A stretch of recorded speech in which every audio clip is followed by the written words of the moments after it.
Hi everyone, just wanted to show you this delicious and nutritious snack. Puse a cocinar pollo. It was chicken breast.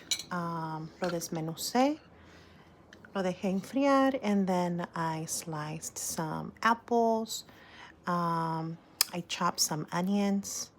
I chopped some nueces de la India. I added some cranberries, and what else?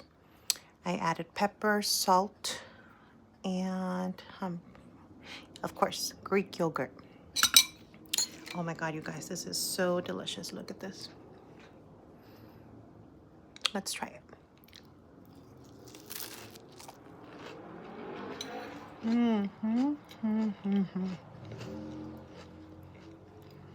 So good.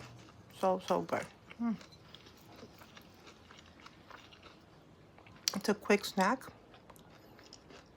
It has more than 40 grams of protein.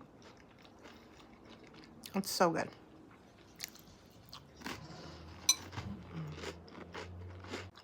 And again, this is how it looks like. So, chicken, apple, cranberries, onion, Greek yogurt, salt, and pepper. And these are my favorite crackers. So good.